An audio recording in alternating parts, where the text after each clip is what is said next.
going to be mayhem in Manchester tonight. Millennium madness. The police are threatening to close the roads.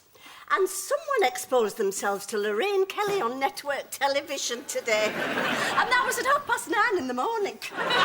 What, somebody actually whipped it out of their pants on the television? In Sauchiehall Street. But you couldn't see anything. We could only see Lorraine Kelly in front of the Millennium Dome. Say that again, Dolly. Someone flashed at Lorraine Kelly in Glasgow, but she was in Greenwich. How did she know? I assume it came down her headphones. Better move on with those, G.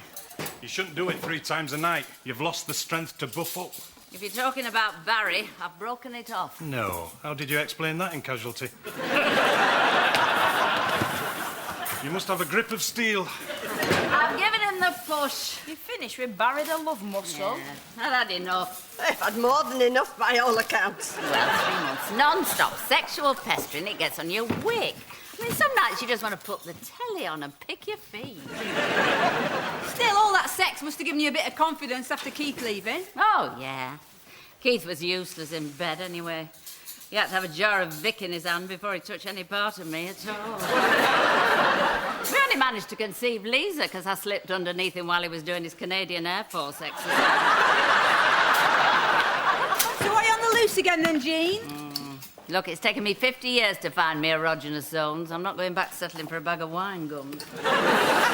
They've been linked with teenage alcoholism, wine gums. It was in the Daily Mail. What a load of friars balsam. I spent half my childhood eating licorice bootlaces. I didn't end up as a bondage queen.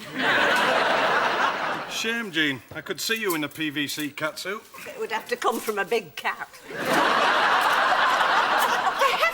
Did no one hear me hooting? How long do I have to have my hand on Tom's horn to get a response? It's the cold weather. I said, didn't I? Didn't I say the food, the plates, and 2 of the girls would have to leave in Tom's car by 25 to? Philippa. I mean, what do I have to do to get my message across? Write it on my knickers and stick my bum out of the window? No need for bums, thank you. Oh, really? Really? Do you know how long I've been organising this Millennium dinner? Since March. I found the venue, I did the menu. And yes, I do know that rhymes, so please skip any pointless remarks you're going to make about being a poet and not being aware of it, or whatever the blithering expression is. Actually, I'm a poet and I don't know it. I'm a poet and I didn't know it, isn't it? Or she's a poet and she didn't know. I'm warning you, I'm awfully near the edge with this.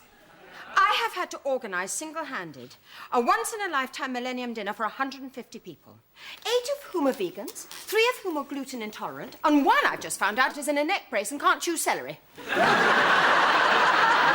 Is it so much to ask that the first car would be ready and packed to leave by 25 to? Is that what you wanted? 25 to? Well, yes, I did, but I was obviously whistling up a gum tree. It's only 20 past. No. Oh, God, I'm so middle-aged, you see. The hands are so tiny on this, I must have been looking at the second hand. I'm having another go with my lenses, you see. Tom's idea. And one of them fell down my cleavage, and I had to sort of lick it, and I'd just eaten a Malteser.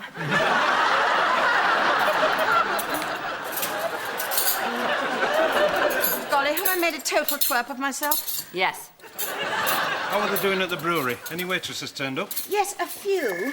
Barbara, is it? And Sally and Nan. Oh, not Nan.